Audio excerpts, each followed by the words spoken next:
सो हेयरवन कैसे हो सबके सब। तो आज की जो हमारी वीडियो होगी इसे हम देखेंगे कि जो आपके रीजनिंग के क्वेश्चंस थे जो हमने पिछली वीडियो में ड्रॉप कर दिया था, नहीं किया था, क्योंकि वहाँ पर जो काफ़ी ज़्यादा हमारा टाइम हो गया था, आई थिंक 25-26 मिनट। वो वीडियो काफ़ी लंबी हो चुकी थी, जिसकी वजह से मेरे को जो है वो क्वेश्चन सॉल्व कराने का आइडिया वहाँ पर ड्रॉप करना पड़ा। और मैंने आपको बोला था, ठीक है, वहाँ पर मैंने आपको टेक्स्ट में कर दिया था कि जो क्वेश्चंस हैं इनका सॉल्यूशन मैं नेक्स्ट वीडियो में दे रहा हूँगा। तो ये जो है वीडियो उसी के रिगार्डिंग है। तो यहाँ पर जो है बिना किसी देरी के अपन लोग स्टार्ट करते हैं कि रीजनिंग के जो क्वेश्चंस थे उसको पहले सॉल्व करेंगे, उसके बाद हमारा जो इंग्लिश वाला सेक्शन है उसको सॉल्व करेंगे। ठीक है, तो सबसे पहले आपका कोडिंग डिकोडिंग के क्वेश्चंस हैं और इसमें दे रखा है कि in a certain code language early is written as, और यहाँ पर जो बता रखा है कि कैसे ये लिखा गया है। और इसका जो है अगर ये जो है इस तरह से लिखा गया है तो हमें बताना है कि ये वाला जो है एनुअल किस तरह से लिखा जाएगा। ठीक है, ये आपके कोडिंग डिकोडिंग के टाइप में क्वेश्चंस में आते हैं। अब एक चीज़ और आपको बोलना चाहूँगा, अगर आप जो डायरेक्ट ये वीडियो देख रहे हो, पिछली वीडियो नहीं देखी है और आपको नहीं पता है कि आपके जो है सर्विस बेस्ड कंपनीज के पैटर्न क्या होते हैं, कैसे क्वेश्चंस आते हैं, क्या टॉपिक्स होते हैं, तो मैं बोलूँगा ज़रूर पिछली वीडियो चेकआउट करो। ठीक है, जो लिंक है डिस्क्रिप्शन में मिल जाएगा आपको।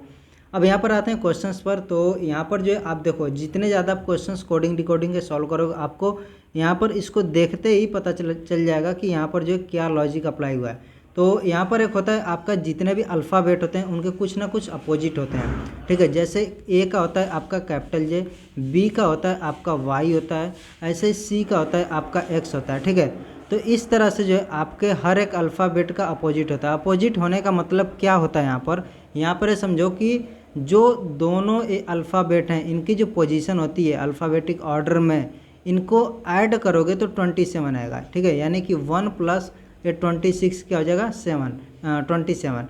ठीक है, इसका होता है 1, इसका होता है 26। ऐसे बी का आपका क्या होता है 2 और इसका होता है 25, तो 2 प्लस 25 ये आपका 27 होता है। तो अगर मैं बोलता हूँ कि आपको जो है किसी एक ऐसे अल्फ़ाबेट का अपोजिट निकालना है जिसका जो है सीक्वेंस में जो आपका नंबर आता है, मान लो 10 आ गया। ठीक है, तो आपको क्या करना पड़ेगा, यहाँ पर लिख लोगे 10 प्लस जो जिसका हमें ये अपोजिट चाहिए कोई होगा, उसका क्या पोजीशन होगा इक्वल 27। तो जो अपोजिट वाले का पोजीशन होगा क्या हो जाएगा 27 माइनस 10 यानी कि 17 आपका आ जाएगा। ठीक है, यानी कि ये आपका होता है 10th नंबर पर कैपिटल जे और यहाँ पर होता है आपका कैपिटल क्यू। तो आपको ये पता चल जाएगा जे का होता है क्यू। तो सेम चीज़ है यहाँ पर, वाई का आपका हो गया बी, ऐसे ही ई होता है 5 नंबर पर 5th पर, यहाँ पर वी होता है 22 पर, तो 5 प्लस 22 27। तो आपको आइडिया लग गया कि यहाँ पर क्या हुआ है, एक्चुअल में ये जो है अपोजिट है एक दूसरे के, यहाँ पर लिखा गया। तो बस इसके यहाँ पर हमें यही करना रहेगा। आपको जो ये नहीं करना है कि ये इसका चेक कर ले इसका चेक कर ले, तो आप जो कंक्लूजन निकालिए कि ये इसका अपोजिट ही है। आपको जो है सबको चेक करना पड़ेगा क्या लॉजिक अप्लाई हुआ। ठीक है, पूरे को चेक करेंगे तो हमें यहाँ पर देखने को मिलता है कि ये जो है जो भी अल्फ़ाबेट हैं इनके जो है अपोजिट लिखे गए हैं। सेम लॉजिक को यहाँ पर अप्लाई करेंगे। ए का अपोजिट क्या हो जाएगा कैपिटल जेड, एन होता है आपका 14 पर, तो 27 माइनस 14 करेंगे 13 आ जाएगा, यानी कि एम हो जाएगा capital M, then again N capital M. और यू होता है आपका 21 पर। ठीक है, तो 27 माइनस 21 आपका 6 आएगा, और 6 होता है आपका एफ़ के लिए। ठीक है, तो यहाँ पर एफ़ हो गया। ए का अगेन जेड और एल आपका 12th नंबर पर होता है, तो अगेन 27 माइनस 12 आपका हो जाएगा 15, यानी कि ओ हो जाएगा। तो ये आपका जो है आंसर हो जाएगा डिकोड करने पर। ठीक है, इसका जो है कोड जो भी है ये आ जाएगा। आई होप ये चीज़ क्लियर है। अगला सवाल हमारा था वेन डायग्राम से रिलेटेड, और यहाँ पर जो वेन डायग्राम वाले क्वेश्चंस में क्या होता है कि आपको कोई इस तरह से 3-4 चीज़ें दे दी जाएंगी। आपको जो है कितनी चीज़ें पता हैं, क्या क्या पता हैं, उसके अकॉर्डिंग आप क्या करते हो वेन डायग्राम बनाते हो कि एक दूसरे से वो चीज़ें कैसे रिलेटेड है। ठीक है, तो जैसे यहाँ पर अगर मैं बात करता हूँ वोमेन, मदर और इंजीनियर, ये एक दूसरे से रियल लाइफ में कैसे रिलेटेड है। अगर इसको आप देखोगे तो ये चीज़ देखो, जो मदर है वो क्या होगी, वो जो है हमेशा वोमेन होगी। ठीक है, यानी कि हम क्या बोल सकते हैं कि जितनी भी मदर हैं वो क्या है वोमेन होंगी। तो ये चीज़ मैं इसको इस तरह से बोल सकता हूँ कि ये जो है अगर मदर हैं तो सारी मदर क्या होंगी वोमेन होंगी, तो यहाँ पर जो वोमेन इसके अंदर आएगा। ठीक है, तो ये हो गया वोमेन के लिए सर्कल। अब नेक्स्ट हमारा है इंजीनियर्स। ठीक है, तो इन दोनों के बीच में रिलेशन तो पता लग गया, बट अब इन दोनों का इंजीनियर से क्या रिलेशन हो सकता है। तो देखो, जो मदर है वो भी इंजीनियर हो सकती है, और जो यहाँ पर है वोमेन वो भी इंजीनियर हो सकती है। ठीक है, तो आपको यहाँ पर क्या करना है, अब ज़रूरी नहीं कि इंजीनियर हो सकता है कुछ केस में ना भी हो। तो यहाँ पर जो आपका कुछ इस तरह से डायग्राम बनेगा जो ये शो करेगा कि कुछ वोमेन जो हैं वो क्या है, इंजीनियर हैं, कुछ मदर भी इंजीनियर हो सकती हैं, ठीक है, बट सभी नहीं है। ये जो हमारा खाली वाला सेक्शन है ये क्या बता रहा है कि सारी जो है इंजीनियर्स वो मदर या फिर वोमेन नहीं है। ये वाला जो हमारा सेक्शन है ये बता रहा है, ठीक है। तो यहाँ पर जो है आप यहाँ पर देखोगे कि कौन सा जो है आपका यहाँ पर वेन डायग्राम सही से इस चीज़ को बता रहा है, तो आपको मिलेगा ये वाला, ठीक है। यहाँ पर आप क्या देखो, यहाँ पर ये चीज़ देखते हो तो आप देखो यहाँ पर अगर आप इसको मदर लेते हो तो मदर के अंदर जो आएगा क्या, वोमेन आ जाएगा, बट इंजीनियर को अलग कर रखा है, ठीक है। इसका कहने का मतलब यहाँ पर क्या है कि जितनी भी मदर हैं, ठीक है, यहाँ पर जो मदर जितने भी इंजीनियर हो गए वो सभी क्या मदर हैं, बट ऐसा नहीं है, ठीक है। यहाँ पर अंदर होने का मतलब क्या है कि वो चीज़ बाहर वाला जो है, जैसे यहाँ पर जो है अंदर वाला अगर मैं बोलता हूँ कि इंजीनियर है, ठीक है, इंजीनियर होने का मतलब कि जितने भी इंजीनियर हैं वो बाहर वाली चीज़ होंगी, ठीक है। यानी कि जितने भी इंजीनियर हो क्या है, मदर हैं, बट मेल भी तो होते हैं इंजीनियर। तो यहाँ पर जो ये वाला ऐसे ही हट जाएगा और इनमें कोई रिलेशन नहीं है। यहाँ पर देखो तो ये वाला ऐसे ही हट गया। यहाँ पर जो एक दूसरे के अंदर कर रखा है तो ये वाला भी गलत है, ठीक है। आप इसके बारे में सोचो थोड़ा सा, अगर आपको नहीं समझ में आए तो, और उसके बाद में नहीं समझ में आता है तो आप कमेंट कर सकते हो, ठीक है। बट अगर आपको जो है यहाँ पर समझ में आ गया चीज़ें, थोड़ी बहुत नहीं भी समझ में आए तो जब आप आगे के क्वेश्चंस करोगे तो ये चीज़ें और क्लियर होती जाएंगी। अगर ये चीज़ आपके लिए नहीं है तो थोड़ा सा आपको डाउट हो सकता है, ठीक है। बढ़ते हैं अपने अगले सवाल पर। यहाँ पर है आपका सिलोजिज्म से रिलेटेड क्वेश्चन, और इसमें किस टाइप के क्वेश्चंस आते हैं। सबसे पहले आपको स्टेटमेंट गिवन होगा और उन दोनों स्टेटमेंट जो भी आपके स्टेटमेंट होंगे उनके बेस पर आप क्या कंक्लूजन निकाल सकते हो, ठीक है। आपको कंक्लूजन दिया रहेगा इस तरह से करके फर्स्ट और इसको सेकंड करके दिया रहेगा, ठीक है। और ऑप्शन में क्या रहेगा कि आपका जो है कंक्लूजन 1 फॉलो कर रहा है या कंक्लूजन सेकंड फॉलो कर रहा है, कंक्लूजन 1 और सेकंड दोनों फॉलो कर रहे हैं, या फिर कंक्लूजन 1 और सेकंड दोनों फॉलो नहीं कर रहे हैं। इस तरह की चीज़ें जो हैं आपको ऑप्शन में मिलती हैं, ठीक है। तो अब देखते हैं हमारे सवाल के। यहाँ पर सवाल इस तरह से आप देखो, यहाँ पर भी आपको वेन डायग्राम का ही हेल्प लेना पड़ता है इसको सॉल्व करने के लिए। तो यहाँ पर सवाल है ऑल बिल्डिंग्स आर चाक्स, ठीक है, चाक। तो ऑल बिल्डिंग क्या हो जाएगा, ये ऑल बिल्डिंग हो गई, और ये जितनी भी बिल्डिंग्स है वो क्या है, चौक हैं। मैंने आपको क्या बोला था कि जो बाहर वाला जो अंदर वाला चीज़ होता है वो हमेशा क्या रहेगा, वो हमेशा रहेगा कि बाहर वाले का टोटल जो वो रहेगा। जैसे यहाँ पर मैंने बोला ऑल बिल्डिंग, तो ऑल बिल्डिंग या क्या हो गई, ये ऑल बिल्डिंग जितनी बिल्डिंग हो क्या है, चौक है, तो चौक के अंदर आ जाती हैं, ठीक है, चौक के अंदर आ गई। इसको मैंने लिख दिया सी। अब क्या बोला, नो चौक इज टॉफ़ी, तो जितने भी चौक हैं और टॉफ़ी नहीं है तो टॉफ़ी तुम्हारा अलग हो जाएगा। तो यहाँ पर तुमने टॉफ़ी को अलग से एकदम बना दिया। अब कंक्लूजन वाले में देखें कि no building is toffee, no building is toffee, तो अब देखो यहाँ पर कोई भी ओवरलैप नहीं है, तो हमारा क्या हो जाएगा, नो बिल्डिंग इज टॉफ़ी, ये वाला सही हो जाएगा कंक्लूजन। अगेन नेक्स्ट है all chowks are buildings, all chowks are buildings, no all chowks are not buildings, but यहाँ पर ये होता है कि ऑल बिल्डिंग्स आर चौक्स, ठीक है। यहाँ पर जैसे ये सेम चीज़ हो जाता है आपका ऑल बिल्डिंग्स आर चौक्स, तो ये वाला आपका सही होता है। बट यहाँ पर क्या है, all chowks are building, but आप देखो क्या है कि ये वाला जो चीज़ है यहाँ पर आप देख रहे हो, ये जो चीज़ आप देख रहे हो, ये इतने चौक जो है, इतने चौक ये बिल्डिंग नहीं है, ठीक है। तो यानी कि सभी चौक बिल्डिंग नहीं है, इसलिए ये वाला गलत हो जाएगा। तो हमारा सिर्फ कंक्लूजन ये वाला फर्स्ट वाला सही है। अब आगे जो है सवाल आपका डेटा सफिशिएंसी पे बेस्ड क्वेश्चन, इस पे किस टाइप के क्वेश्चंस आते हैं, तो इस पे देखते हैं।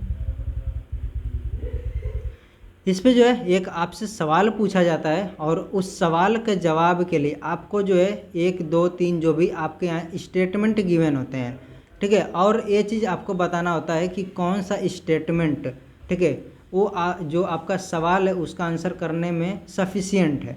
यानी कि सिर्फ एक ही स्टेटमेंट है जो आपका सफिशिएंट है, दोनों हैं या फिर दोनों नहीं है, ये चीज़ आपको देखनी पड़ती है। तो यहाँ पर जैसे आप क्या है, how many children does M have, तो यहाँ पर पूछा गया है कि जो एम है इसके कितने बच्चे हैं, ये चीज़ पूछा गया है सवाल में। अब इसका आंसर कहाँ से आपको खोजना है, ये स्टेटमेंट से खोजना है। स्टेटमेंट से आप कैसे खोजोगे, तो सबसे पहले आप फर्स्ट स्टेटमेंट को पढ़ो। यहाँ पर क्या, H is the only daughter of X who is wife of M, यानी कि एक्स की डॉटर कौन है, एच है, ठीक है, और एक्स क्या है, एम की वाइफ है। तो ये क्या हो गया, एम की क्या हो गई, डॉटर हो गई एच। तो आपको यहाँ पर क्या पता चलेगा कि एम की जो है सिर्फ एक लड़की है, यहाँ पर दे रखा है ओनली डॉटर, बट क्या ये जो है एक फर्स्ट स्टेटमेंट आपको ये बता रहा है कि इसके सिर्फ इतने ही बच्चे हैं? नहीं, यहाँ पर कुछ लोगों को ये लग रहा हो कि हाँ एक ही होगा, बट नहीं, अभी आप गलत हो। क्यों हो? क्योंकि उसके कुछ सन भी हो सकते हैं, ठीक है। यहाँ पर सिर्फ डॉटर के बारे में बोला है कि एक डॉटर है, ठीक है, ठीक है। हो सकता है कि 2 सन हो, 3 सन हो और एक डॉटर हो, ऐसा केस हो सकता है। तो अब हम इसके लिए पढ़ेंगे नेक्स्ट वाले पर। तो यहाँ पर क्या है, K and J are brothers of M, यानी कि एम के जो है भाई के बारे में यहाँ पर बता दिया, और इसके जो है कोई भी सन वगैरह के बारे में नहीं बताया है। तो आपका यहाँ पर क्या होगा कि कोई भी यहाँ पर न तो फर्स्ट वाला न सेकंड वाला कोई भी सफिशिएंट नहीं है, तो neither first nor second is sufficient, ये आपका आंसर हो जाएगा। अब एनालॉजी के कैसे क्वेश्चंस आते हैं? एनालॉजी में आपके होते हैं कि एक चीज़ है वो किस जैसे दूसरे चीज़ से रिलेटेड है, ठीक है, वो बता देगा कि ये जो इससे रिलेटेड है। अब कैसे रिलेटेड है, आपको जो है थोड़ा सा इस चीज़ का एक्सपोजर रहेगा, चीज़ें पता रहेंगी कि कैसे रिलेटेड है, तो आपको जो है देखना पड़ेगा कि जो नेक्स्ट वाला पूछा है वो उसी हिसाब से कैसे रिलेटेड होगा, ठीक है। तो यहाँ पर जो है आप देखो, यहाँ पर क्या, window is related to pen, ठीक है, window is to pen as book is. अब बुक किस चीज़ से वैसे रिलेटेड होगी? तो यहाँ पर जो है विंडो में क्या लगता है आपका, एक आप पेन लगता है, पेन मतलब होता है वो क्या बोलते हैं आप, शीशा जो आप देखते हो, ठीक है। तो विंडो एक तरह से बोल सकते हैं कि शीशे से वो बना होता है। अब बुक कैसे बना होता है? नॉवेल नहीं, बुक नॉवेल से नहीं बनता है, ग्लास से नहीं बनता है, कवर से भी नहीं बनता है, ठीक है। तो आप क्या देख रहे हो, पेज से बनता है, तो आपका आंसर हो जाएगा पेजेस। अब जो है स्टेटमेंट एंड कंक्लूजन वाले क्वेश्चन को देखते हैं। इसमें क्या होता है, एक स्टेटमेंट गिवन है और आपको देखना होता है कि उस स्टेटमेंट के बेस पर हम क्या कंक्लूजन निकाल सकते हैं, ठीक है। तो यहाँ पर अगेन जो है आपको कंक्लूजन 1 2 इस तरह से कंक्लूजन गिवन होगा, बट आपको ऑप्शन किस तरह से गिवन होगा कि conclusion 1 follows, conclusion 2 follows, conclusion 1 and 2 both follows, neither conclusion nor 2 follows, ठीक है। इस तरह के आपके 4-5 ऑप्शन मिल जाते हैं। यहाँ पर जो सवाल है उसको पढ़ते हैं, डेथ कीप्स नो कैलेंडर, यानी कि जो डेथ है उसके आने का कोई समय नहीं है, ठीक है, कोई कभी भी आ सकती है। कहने का मतलब ये हुआ। अब कंक्लूजन पर आते हैं, man must die one day, नहीं, ये कहने का मतलब नहीं है, ठीक है। नेक्स्ट क्या है, death can come at any time, yes, इसका कहने का मतलब ये कि डेथ जो है किसी भी टाइम आ सकता है। नो कैलेंडर मतलब कोई भी टाइम आ सकता है, ठीक है। यहाँ पर कोई समय या कोई टाइम यहाँ पर स्पेसिफाइड नहीं है। तो हमारा जो सेकंड वाला हो जाएगा कि सेकंड जो है सेकंड कंक्लूजन फॉलो करता है, ठीक है। अब है हमारा नेक्स्ट पजल्स। अब पजल्स में देखो अलग अलग टाइप के जो है आपके ब्रेन स्टॉर्मिंग टाइप के पजल्स पूछे जा सकते हैं। अब वो डिपेंड करता है कैसे पजल्स हैं। अब जैसे मैंने एक अलग टाइप का यहाँ पर पजल इसको यहाँ पर आपको बताने के लिए इंक्लूड कर रखा है। आप इस पजल को पढ़ेंगे, इसमें क्या दे रखा है, if a giraffe has 2 eyes, a monkey has 2 eyes and an elephant has 2 eyes, how many eyes do we have?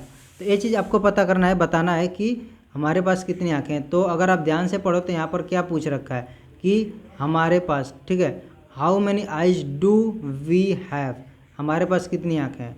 तो आपका आंसर क्या हो जाएगा, 4, ठीक है। कुछ लोगों का डाउट होगा कि 4 आँखें कैसे, तो देखो यहाँ पर ये दे रखा है वी, ठीक है, आपको इस चीज़ पे ध्यान रखना है।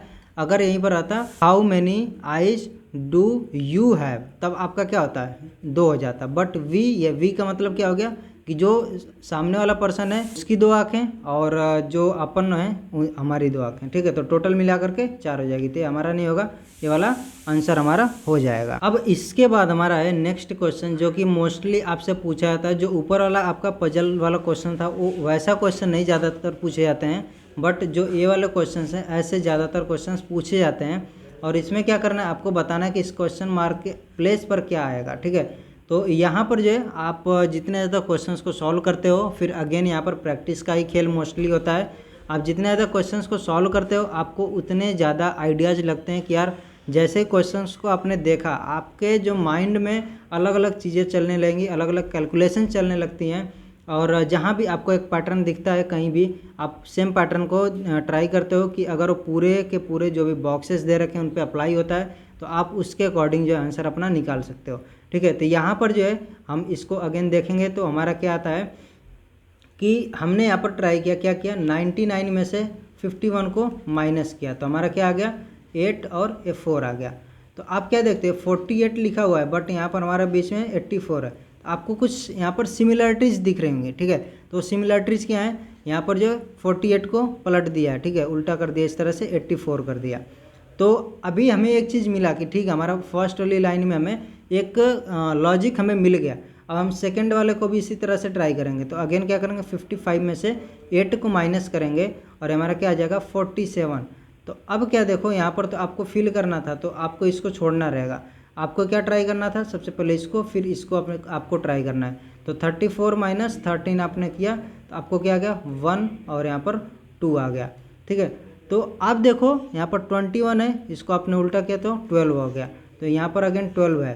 तो आपको क्या पता चल गया कि हमारा जब फर्स्ट और थर्ड वाला सेम लॉजिक को फॉलो कर रहा है, तो इसी लॉजिक को तीसरा वाला भी फॉलो करेगा और तीसरे वाले पर सेम लॉजिक अप्लाई करेंगे। तो 47 माइनस ये करने पर आता है और इसको जब उल्टा करेंगे तो 74 हो जाएगा। तो यहाँ पर हमारा आंसर क्या आ जाएगा 74।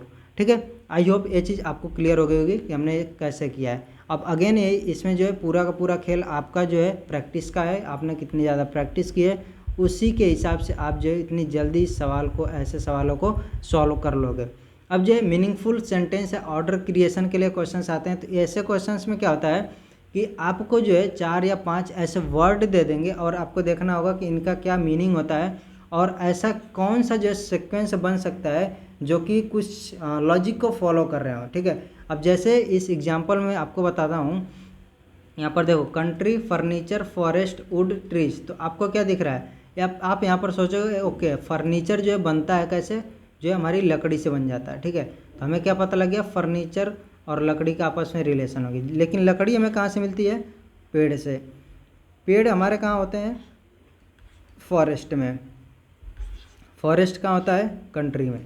तो आपको जो है ऑप्शन में चेक करना रहेगा कि किस तरह का ऑप्शन है। कहीं इस तरह का ऑप्शन है 2 देन 4 देन 5 देन 3 देन 1, या फिर 1 3 5 4 2।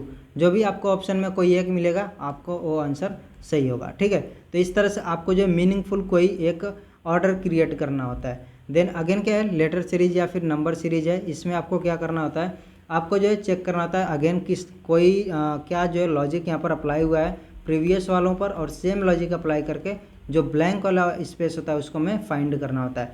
अब जो यहाँ पर हम देखते हैं, तो ऐसे जब भी सवाल आपको मिले QPO जो भी मतलब अल्फ़ाबेट वाले जब सवाल मिले, तो आपको जो है अगर नहीं बहुत अच्छे से याद है कि अल्फ़ाबेट का ऑर्डर क्या होता है, तो आपको क्या करना है, ऐसे सवालों को सॉल्व करने के लिए सबसे पहले उनके जो प्लेस लिख लेने, अल्फ़ाबेट में कौन सा प्लेस होगा। तो ये हो जाएगा 17 और इसका हो जाएगा 16 और इसका हो जाएगा 15। तो आपको अब यहाँ पर क्या दिख रहा है, एक थोड़ा सा कुछ ना कुछ चीज़ें चमक गई होंगी।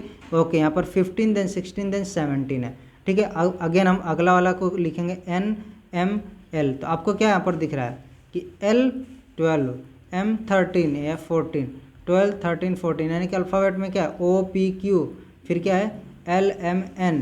ठीक है, अब यहाँ पर एक चीज़ और देखना होगा, अभी वो चीज़ हम बताते हैं। अगेन KJI यहाँ पर हो गया, तो 9 10 और 11 हो गया। अब जो है हमें जो यहाँ पर फिल करना है, यहाँ पर क्या आएगा, आपको ये चीज़ पता है कि अगर जो यहाँ पर है फर्स्ट वाला ये चीज़ हमें मिल जाएगा तो हम +1 इसमें करते हुए ये चीज़ें पता कर लेंगे। बट हमें यही वाला नहीं मिल रहा है, तो हम आगे कैसे बढ़ेंगे, तो इसके लिए फिर हमें यहाँ पर चेक करना पड़ेगा। ओके, तो 15 और इसमें से 3 माइनस किया है तो 12 आ गया, 12 में से 3 माइनस किया 9 आ गया, 9 में से 3 माइनस करेंगे 6 आ जाएगा। 6 का 6th पोजीशन पर कौन सा होता है, तो होता है F होता है। ठीक है, अब F मिल गया तो आपको क्या करना है, +1 करना है।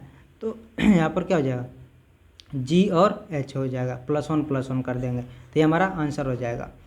ठीक है, अब ऐसे ही अगला सवाल हमारा है, इसको भी हमें इस तरह से लिखना है कि इसमें क्वेश्चन मार्क के प्लेस पर क्या आएगा, नंबर सीरीज है। तो 4 5 9 18 34। आपको अगेन चेक करना होता है कि यहाँ पर कौन सा लॉजिक अप्लाई हो रहा है जिससे जो है ये चीज़ यहाँ पर आ रही है। हमें सबसे पहले देख लेते हैं कि कितने का डिफरेंस आ रहा है। तो डिफरेंस पे 1 देन 4 देन हमारे 9 का, देन हमारा कितना हो जाएगा 16 का हो जाएगा। ठीक है, तो अब आपको कोई एक यहाँ पर लॉजिक दिख रहा होगा, कोई एक चीज़ चमक रही होगी कि ये जो नंबर्स हैं ये हमारे क्या हैं, ये स्क्वायर नंबर्स हैं हमारे नेचुरल नंबर्स के। ठीक है, जो भी हमारे नेचुरल नंबर है उनके स्क्वायर्स हैं और उनको ऐड किया गया है, 1 का 2 का 3 का 4 का। देन यहाँ पर क्या ऐड होगा 5 का स्क्वायर यानी कि 25, और 25 ऐड करेंगे तो 9 और 5, तो 59 हमारा यहाँ पर आंसर हो जाएगा। तो हमारे रीजनिंग वाला सेक्शन कंप्लीट हो चुका है। बाकी वर्बल एबिलिटी वाले पर आते हैं। तो इसमें हमारा जो है 2-3 क्वेश्चन ही मैंने ऐड किए थे, जिसमें से आपका है सेंटेंस करेक्शन वाला। तो इसमें सेंटेंस करेक्शन वाले में क्या है, the man to whom I sold my house was a cheat. ठीक है, तो अब देखो यार, आप अगर ज़्यादा इंग्लिश पढ़ते हो तो आपको जो है पढ़ते ही समझ में आ जाएगा कि यार यहाँ पर जो है हु की जगह पर हुम होगा। क्यों होगा, अभी आपने अगर थोड़ा सा नोटिस किया होगा, मैं जब पढ़ रहा था स्टार्टिंग में तो यहाँ पर मेरे मुंह से ही जो प्रोनाउंस किया मैंने वो मेरे से निकला हुम। ठीक है, the man to whom I sold. तो यहाँ पर आपको ये चीज़ आइडिया लग गया कि यहाँ पर क्या होगा, हुम होगा, हु नहीं होगा, हुम होगा। हुम का मतलब जिसको, ठीक है, यहाँ पर आदमी जिसको मैंने अपना घर बेचा, और क्या था, एक चीट था, एक तरह का आप बोल सकते हो कि चीट वहाँ पर हुआ है। ठीक है, जो भी है। तो यहाँ पर अब देखो टू हुम आई सोल्ड, यहाँ पर क्या है, सेल है, तो यहाँ ये नहीं होगा, ये नहीं होगा, ये हु नहीं होगा, टू हुम आई सोल्ड ये वाला आपका हो जाएगा। तो आपको इस तरह से ऑप्शन भी पूरे चेक करना है। ऐसा नहीं कि फर्स्ट वाले पर मिल गया टू हुम आई सेल, आपने यहाँ पर टिक कर दिया, नहीं, आपको ऑप्शन भी चेक करने थोड़े से ध्यान से। ये चीज़ आपका हो गया। फिर नेक्स्ट आपका क्या है, there is a general then space, यहाँ पर there is a general space in the United States that our ethics are declining and that our moral standards are. ठीक है, अब देखो यहाँ पर जो है जनरल, अब यहाँ पर क्या है, कंप्लेंट हो सकती है, जो कि क्या है, कंप्लेंट क्या है कि that our ethics are declining and that our moral standards are. ठीक है, मोरल स्टैंडर्ड भी इम्प्रूव नहीं कर रहे हैं। ठीक है, यहाँ पर जब एथिक्स डिक्लाइन कर रहे हैं तो ये इम्प्रूव नहीं करेंगे। ठीक है, नॉर्मलाइज भी नहीं करेंगे, फ्यूटाइल भी नहीं करेंगे। आपका डिटेरियोरेटिंग मतलब कि होता है डिक्लाइन, एक तरह से होता है। ठीक है, तो आपका ये वाला कंप्लेंट हो जाएगा, और यहाँ पर होगा आपका कंप्लेंट, और यहाँ पर होगा डिटेरियोरेटिंग। अब देखो काफ़ी बार क्या होगा कि आपको फर्स्ट वाली पोजीशन नहीं पता चलेगी, सेकंड वाला अगर आपको पता चलता है तो भी आप ऑप्शन देख करके कोई ना कोई टिक कर सकते हो। तो ऐसे बहुत सारे सवाल आपको मिलेंगे जहाँ पर आपको जो है ऑप्शंस की हेल्प से सारी चीज़ें करनी पड़ सकती हैं। तो ये था हमारे कुछ क्वेश्चंस जो कि आई होप आपको अच्छे से समझ में आए होंगे, क्योंकि इनके आंसर्स मैंने अच्छे से यहाँ पर आपको एक्सप्लेन कर दिए हैं। अब और कोई भी डाउट है तो आप यहाँ पर जो कमेंट कर सकते हैं, या फिर आप जो टेलीग्राम चैनल पर जुड़ करके जो भी डाउट हो पूछ सकते हैं। मिलते हैं नेक्स्ट वीडियो में। So till then take care, bye bye.